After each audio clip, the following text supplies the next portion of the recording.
Welcome back to another episode of StormWatch. I'm your host, John Willis. This is Brad Willis, my co host, and we are here to discuss the three most recent games for the Carolina Hurricanes, starting with the game versus the Edmonton Oilers. This was a much needed game for both teams. The Oilers are pretty desperate for a win. They needed to remain in the playoff hunt by getting those wins, and the Carolina Hurricanes just need to live up to their lofty expectations. So in that sense, it was a must-win game after coming off a pretty a good win versus the Pittsburgh Penguins, but a terrible loss prior to that versus the Philadelphia Flyers. So 5 minutes into that game, Burns gets the first shot, so not exactly a fast start, and that came on the power play. Then 10:43 into that game, Fast buries a loose puck. The shots were 7-3, so Hurricanes get up 1-0. The Hurricanes end that period 4-0. Drury has a beautiful 2-on-1 with Martinook that he buries. Fast, like I said, gets a goal. Turbo gets a goal, his 10th of the season, and then Jarvis gets it 4-0. So they did get one back at the end. So it was 4-1 going into the second period. The Oilers did get one on the power play. Hyman shots were 14-8 at the end of the period. Second period, I noted here that the shots now appear 13-8 to start that period, so they must have had an adjustment. And then Natchez scores from Andrei Svechnikov to make it 5-1 at this point. Let's see. Later in the game, Svech with a penalty 13 seconds after Nugent Hopkins takes one, so nullifies that. He's been on a roll, as we know, with penalties lately. Tonight versus Columbus, he finally did reverse that curse and did not take a penalty. But anyways, pretty good game overall. Hyman does score to make it 5-3. I guess they scored shorthanded. Ekholm does to make it 5-2. They later make it 5-3. And then later in the game, Burns hits a shorthanded empty net goal with about a minute left. The Canes got a few bounces in that game, but they did take advantage of those, and so they did earn the victory. Power play was not very good. It was 0 for 5, and they did give up a shorthanded goal again. But the Canes did close out the game well, which was good to see. Rolanta was in that game. He started that game, but Kochetkov came in at the second period. I think maybe Rolanta pulled something in the first, making a save, but he ultimately was okay and was able to play the next game versus Tampa Bay. What were your thoughts on that game? No, I think it was a good game. The first goal, the way it came about with Fast just banging away at the doorstep. Yeah. I thought that boded well for the rest of the game. Yeah. It was interesting. I was complaining about the first line, lack of scoring, or what I call the stall. I'll call it the stall line. Yeah. And Fast ends up getting a goal, and then Drury scores right after that. I was complaining about how Drury is not a finisher. Yeah. But that was a dedicated. I don't want to say crash to the net, but a dedicated rush, because if you remember, he kind of stayed lost with the play. Yeah, he stayed with the play. Right. Yeah. He kind of lost the puck. Yeah, Ekholm, I think, made a pretty good defensive play, but he stayed with it and made sure it crossed the line. There's a couple things. One, it's you have to kind of get used to Kochetkov in net, because he's very much more active than the other goalies we have. Yeah. Good or bad. He doesn't. I thought he played well in relief. He played really well in relief. He had a nice poke check save in the. Yeah. I think it was in the second period. Yeah. I thought it was a good game. We really took it to them, and we didn't give up. They started to mount a little bit of some momentum, and we held them out. Yeah, so no other thoughts really on that game other than it was a really good game to win our second in a row in Yes. such decisive fashion. 6-3, your final score of that one. Shots were 27-23. Both teams had 18 and 19 block shots for the Oilers. Hits were 12-9 for the Hurricanes. Faceoffs 32-25 for the Oilers. The power play was 0 for 5 that night. Not very good. The Oilers did score 1 on the power play as well.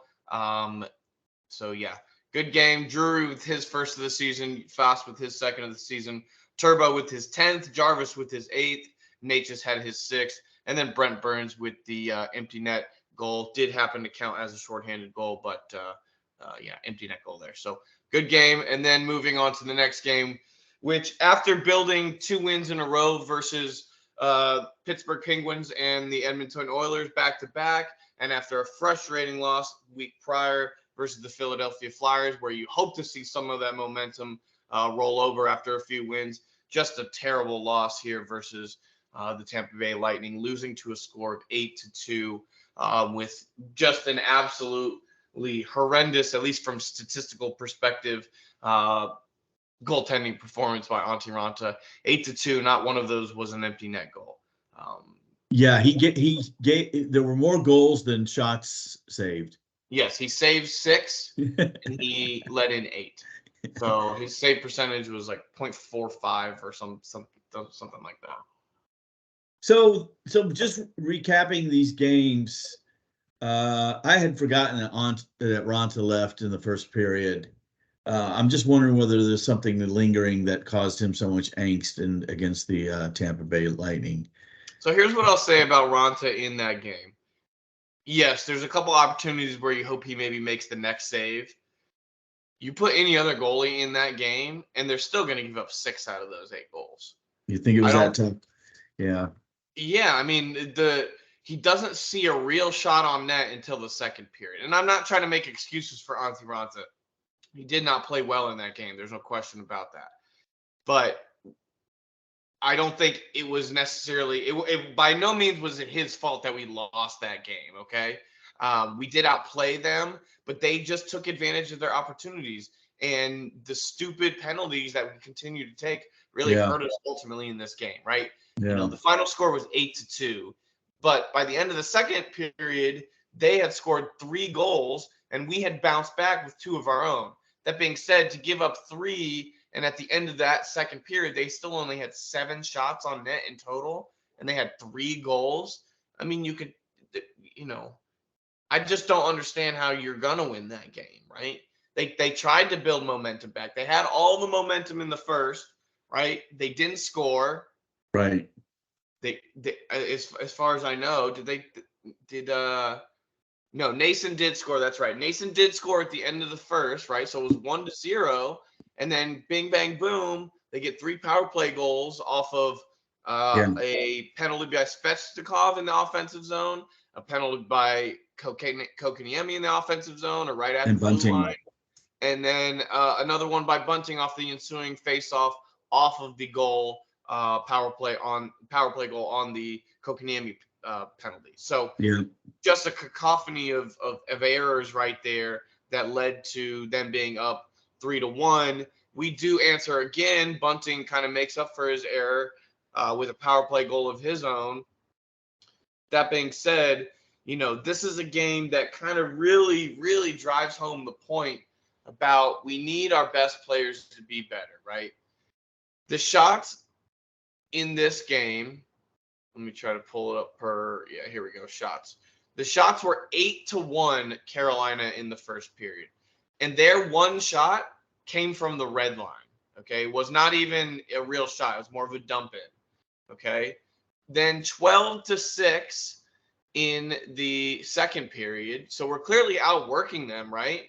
But they get 3 goals on those 6 shots, all of them on the power play, okay? You just can't leave a team that's that lethal, give them that many power plays. And it sucked all the momentum that we had, right? It was 1-0 at the end of the first period. Yeah.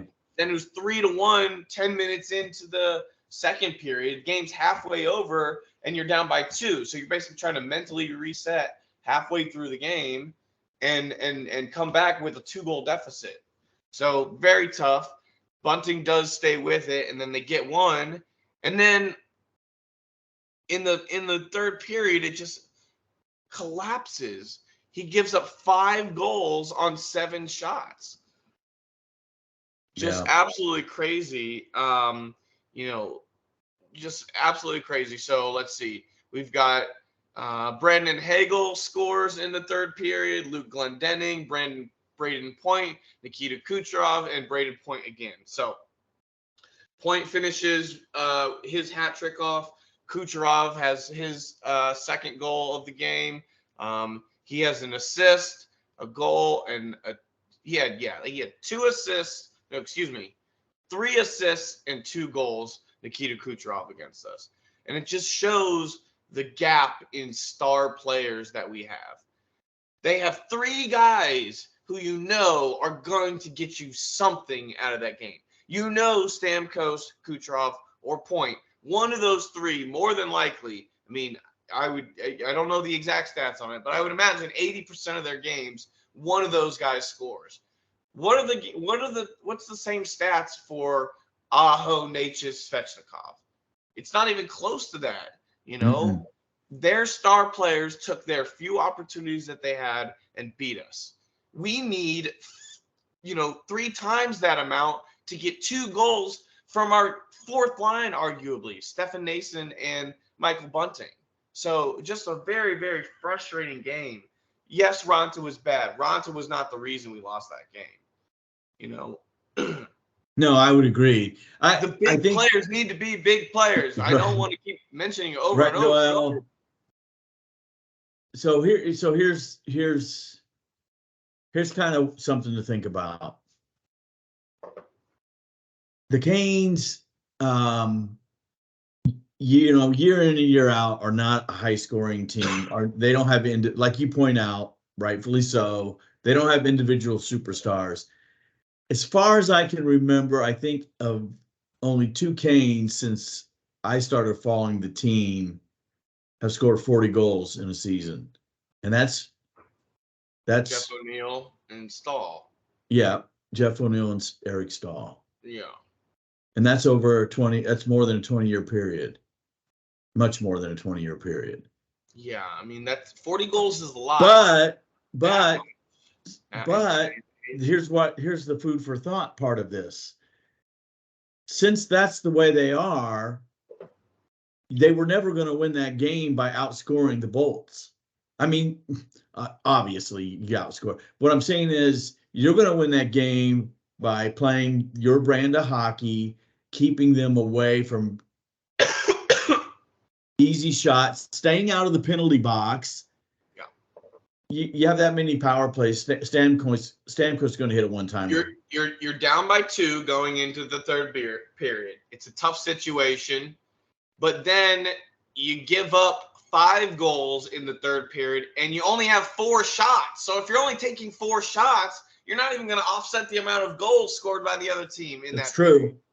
period. And that's 4 shots in the third period is terrible, and that's at home. And when I was listening and watching that game back, thank God I didn't watch it live. I already knew the score of that game by the time I had watched the game on repeat. Thank God, because I would have been really pissed to watch that live, because the effort just died there in the fourth period or in the third period with only 4 shots. And thank God that the people that I could hear that were in the crowd, they were booing the team and letting them know that it needs to be more consistent. And not only does it need to be more consistent, before we even get to the consistency, it can't be that bad for stretches. Like it's a repeat of the Flyers game the week before.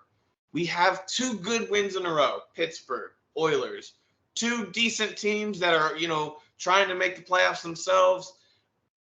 And we have 2 good wins against them. And then we play anyone with even the slightest bit of quality. And the Flyers this year are 500. They don't think they have a playoff spot right now, but everyone in the East is really close. At the time we played them, they were in a playoff spot. So, versus a quality opponent, we just can't get it done yet. it seems like. Columbus is not a good team, so it's a different story. But Tampa 14 shots, 8 goals. Like, now I'm looking. They blocked the differential of 12 more shots than we did in that game, Tampa. In that game, they had 12 more hits than we did. They had 12 more penalty minutes. We had one more power play, but they converted on 4, and we only converted on 1. I mean, I'm looking at the shot chart here. I wish I could share it on screen. Next time I'll be able to do that. But where their shots are, where their goals are, it's all from in between the circles, in between the dots. And they've got, all of their shots other than a couple are from within there. We've got a handful of shots from within there, but not as many as they have. So all of our shots are just those low opportunity or low percentage opportunities, kind of scattered around. We play a different style, John. I know, but I'm so sick of hearing the style. Either we need better players to play the style, or the style isn't good enough for the players we have. It's frustrating to keep hearing the same thing over and over. And I want to love these players. I don't know if this is the right batch to get it done. Oh, I mean, the odds of it anyway are pretty damn far-fetched. I know, but I had so much more confidence at the end of last season than this season. Anyways, let's move on to the next game. Columbus, they had a bounce back game, so it's good. Yeah. It's one of these yo-yo acts with the Hurricanes, at least for me this season. They're now, 12-8? Yeah, they're 12-8. That's 3-2. Okay. Yeah. That's 3-2. That's, it's fine. It wins a series. It wins a series. 3-2 wins a series. That's true. That's some optimism. I need to kind of take some of that into consideration. So you're right. It does win a series. But the game today had me worried because the Canes fell behind 2-0. Right, but the game today felt like the way that the Hurricanes were losing games in the last few seasons, which is more comforting to me than the way they lost the Tampa Bay game, right? Where they're out, and it's one of those things where they were better than Tampa Bay. They were the better team than Tampa Bay. There's no question about that in my mind. They did not have the better players on the ice than Tampa Bay. Tampa Bay had better players on the ice making better plays. Right. And that's what won them the game. So here with Columbus, not the same level of quality of opponent. We outshoot them 43-23. But it was kind of getting hairy there. They scored their second goal of the game with 13 minutes to go. They scored 13 seconds into the third period, and then had another one at 6:41. Gaudreau had his. So then KK answers with 10 minutes to go. Shea gets his third of the season to tie it up at 16:51. And then with about 2 minutes to go, Svechnikov gets the winner with his first of the season. We didn't take a penalty this game. And Svechnikov in particular had 7 or maybe 8 games in a row where he had taken a penalty. He didn't take a penalty this game, and he was rewarded with his first goal of the season for the game winner. Hurricanes, they dominated this game. But again, they get decent looks, but they don't get the best looks, and they don't have the guys who can create the best looks, or at least right now they're not doing it. That third goal was created by 2 star players. It was good. Okay. They played excellent today. They needed to play excellent today. They did go down 2-0, okay, in the third period. So, the results were positive today. You'd like to see them score first. You'd like to see them score in the first period. You'd like to see them score in the second period. The shots were 18-8 in the first, 9-8, fairly even in the second, and then 16-7 in the third. So Carolina, outshot them every period. Pretty dominating performance from them. But 43 shots on goal, 28 additional blocked. Block shots, yeah. Well, You know, And we had 11. So that meant that to me, if I look at that, that's 71 attempts. Let's assume they were shots on goal, 71 to 34. Twice. And you know, one of their goals was a little fluke goal. Both of them were, I think. They were bouncing around. I think the Marchenko one's an intelligent shot. He shoots through Brady's legs or near Brady's legs, I believe. I think it was Brady Shea. From a tough angle, and you know, I think it hits off of Kochekov's shoulder, kind of grazes his shoulder and goes in. But you know, I think that's a goal scorer's goal. It's a smart play, kind of using an odd angle to catch the goalkeeper off guard. Yeah, but I think it was deflected. I think it changed direction, and that's what got Kochekov. Yeah. It either hit the stick of the defender or the leg of someone. In either case, the defender's far enough away that Kochekov should be able to react to that. Yeah. It wasn't like an in-close deflection. Yeah. So the Edmonton game and this game, I don't really have that big of a memory. It's probably in my notes of the. I mean, I try to wipe the Tampa Bay Lightning game out of my memory by hand. Yeah, and hold on. Let's go back to that Tampa game real quick, just as far as like takeaways. You know, I don't think there's a lot to take away from that game. Is kind of what I wanted to mention about that, because we did outplay them. We just got beat by their star players.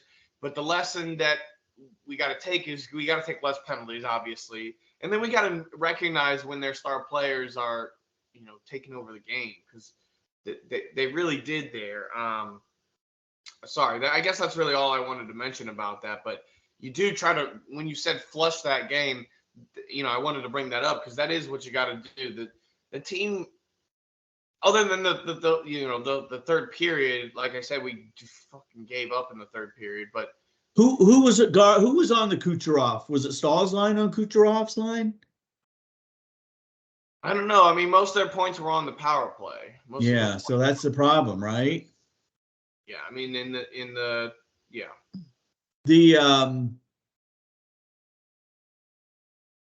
So that's kind of back to my eye test comment. The hockey guy said the same thing. I sit there as watching the game, and I'm watching us get scored on it every other shot, and I'm sitting there going, "Shit, man, we are playing really well. We're aggressive." And it was just one of those things where they kind of, in other words, they kind of outsmarted us. They used our strength, our balance against us. They pulled a little jujitsu on us. Yeah. And that's the problem with this team, just so you know. And it's much like my favorite Premier League team, Tottenham. They bring the defense in, and that has you being prone to counterattacks, and we've seen it all year long. And a team with Braden Point and Kucherov on it, that you don't want to be giving up odd man rushes. But so in the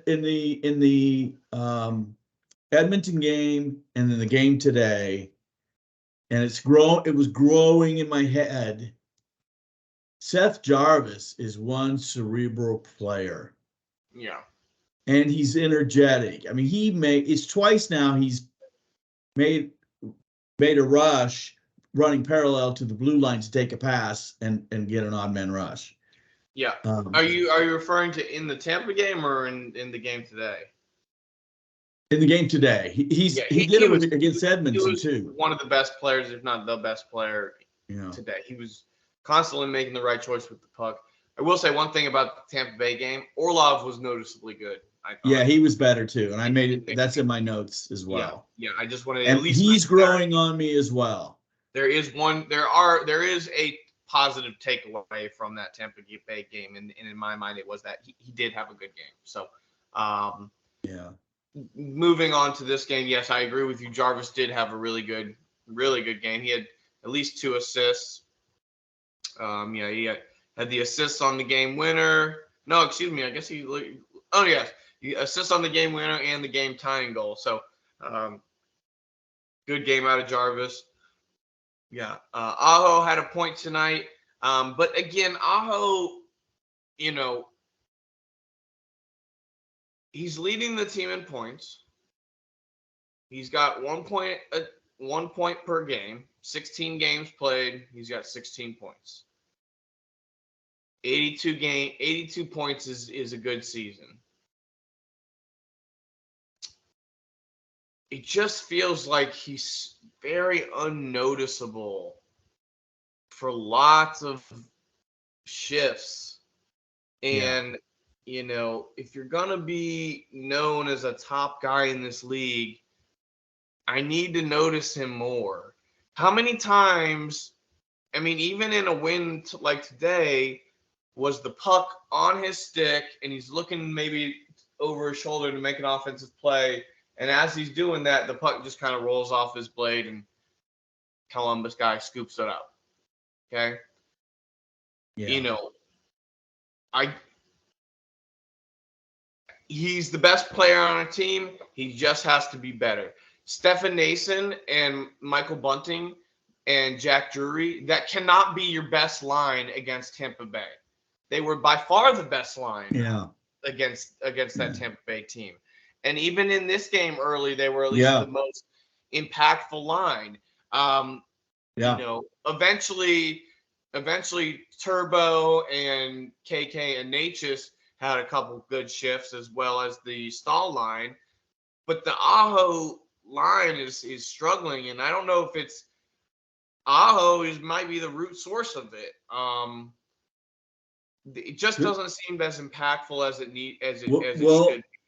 They mixed up lines today early on. They did. Trip Tracy was commenting. I wasn't following it, but evidently Aho and Svechnikov ended up together. I thought, because Svech was normally on Natchez's line, right? Yeah, it changes so frequently. Yeah. But it worked out today. Yeah, I thought Orlov was good today. I noticed him at least being positive today. Brady Shea had another good game. Yeah, Shea has quietly been our best defender besides Slavin this season. Yeah, offensively and defensively, he's been great. Chatfield had another good game in place of Tony. So what do you think about that? You think that's a done deal now? Or you think they're going to rotate? I think if Orlov continues to play good, then you see if maybe Tony can be worked back in once Orlov is kind of comfortable and set. But until that happens, it's just keep rolling with Chatfield. No reason not to. I like Chatfield a lot. He made a good saving play today, albeit it was partially lucky, but he made a good play. He was good tonight, and he was noticeably good tonight. So I wanted to show one. Kochetkov had a couple good, poke saves and a couple good glove saves. So he was good tonight. The one thing I would like to see more from Pyotr, how do you pronounce it? Pyotr Chetkov. Yeah. Is when he does want to play the puck,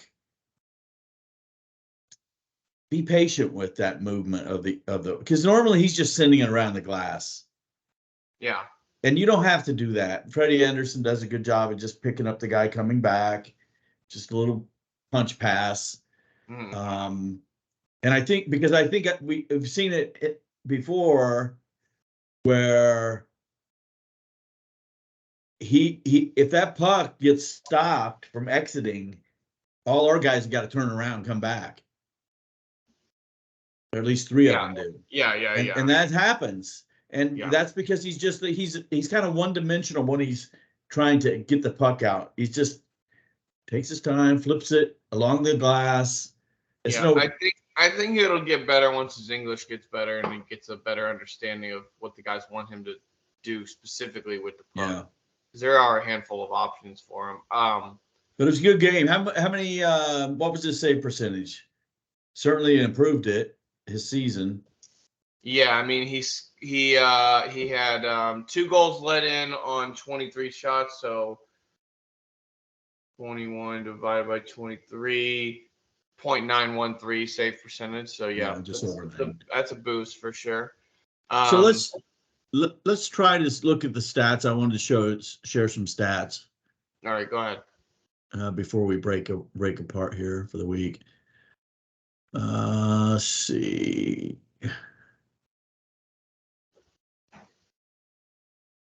Yeah, and while I mentioned Aho being a little negative. Natchez did have an assist today, and he was effective and useful at times. He can be just an endlessly frustrating player. Yeah, one too many pass. Martin. One too many passes, or he tries to dribble himself into a corner, and then the puck's going back the other way because it gets stolen, or he tries to make a slick little pass and doesn't work out. Yeah. Anyways, go ahead and pull up those stats. What you got? I'm trying to. I'm trying to pull them up. Let me. This is window 11. Oh, here we go. So this is the goalie stats. Tell me if you can see it. Yeah, I see that there. Okay. So let me put this down here. So these are the goalies, and I sorted this. I think I sorted this by save percentage, like you mentioned. But there's a couple things I want to point out on this that I thought was interesting, because down here at the very bottom, 32 teams, 48th is Frederick Anderson, 894 save percentage. He's got a good record. That is the best record of the bunch, I think. He was 4-1 going in. Chekhov was 1-4, and Ronta was 6-3. But the save percentages are killers, and the league average save is right around 900, and our goalies are at 872 combined. And this is before the Tampa Bay game? No, this is after the Tampa Bay game. Jeez, I can't believe Ronta's is even that good. Okay, yeah, 0.85 is, that's horrendous. Whoops. Sorry about that. I don't know what happened. But yeah, I mean that's so here's not just below average, it's close to abysmal. Here's the goal save percentage. That's a quality start percentage. Oh, that's quality start. The goal save above average is on the far right. Okay, goal saved above average. If I go down, our guys are negative. Yeah. Big time for Ronta. The highest, the guy at 901, Jacob Markstrom, Calgary, was the last is the first one to have a negative. So he's you got to get, and our guys are 48th, 68th, and 73rd. So. Right. So the other thing I want to share on this chart, because it is, I have some people in bold, and what's the common denominator of these people in bold? Peter Mrazek. They all used to play for us. James Reimer, Alex Lyon, Alex Nedeljkovic. Yeah. Yeah. But what are you sorting them by right now? Well, this is still sorted on save percentage. Yeah. So now Nedeljkovic is third in the league. Lyon is fourth in the league. Granted, they don't have a lot of starts. Sure. But Reimer also didn't have a lot of starts. No. Okay, well, yes, that's nice, but they've all got less starts than even Kochetkov.